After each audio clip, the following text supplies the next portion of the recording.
I think something will be cured by that project.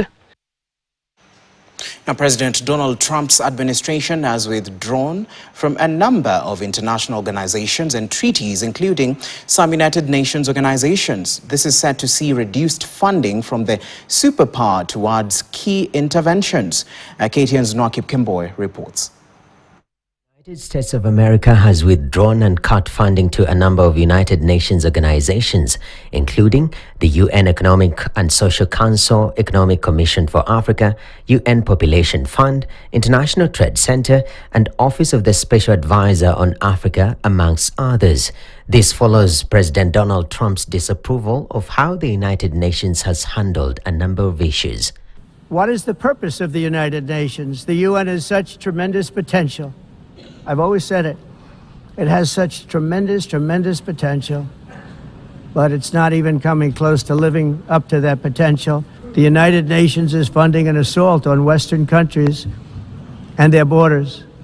In 2024, the UN budgeted $372 million in cash assistance to support an estimated 624,000 migrants journeying into the United States.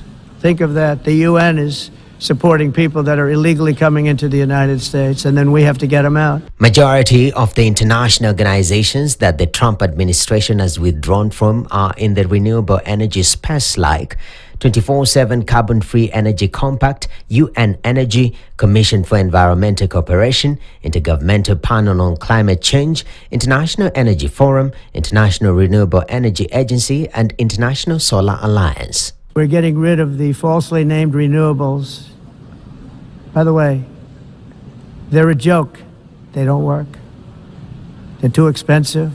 They're not strong enough to fire up the plants that you need to make your country great. The wind doesn't blow. Those big windmills are so pathetic and so bad, so expensive to operate. And they have to be rebuilt all the time, and they start to rust and rot.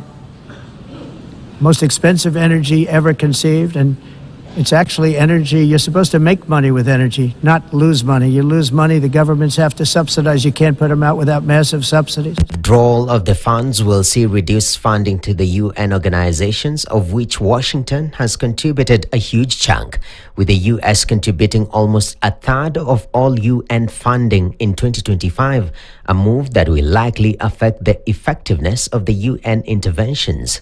That's why in America I withdrew from the fake Paris Climate Accord, where, by the way, America was paying so much more than every country.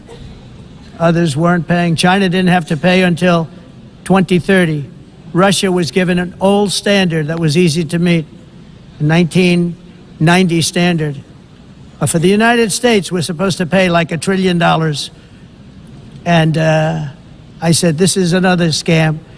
The fact is, the United States has been taken advantage of by the world for many, many years, but not any longer, as you probably noticed. This move follows massive foreign aid cuts by the administration. We got rid of USAID. We brought all that foreign aid under the State Department so that now, when we give money to countries, we know where the money's going, and we know we're helping our allies and our friends, and not just enriching some, third-party group that's making a bunch of money from your taxpayer dollars. The executive order continues to signal the global tilt towards protectionist policies, a wake-up call to countries to reinforce local capacity and self-dependency.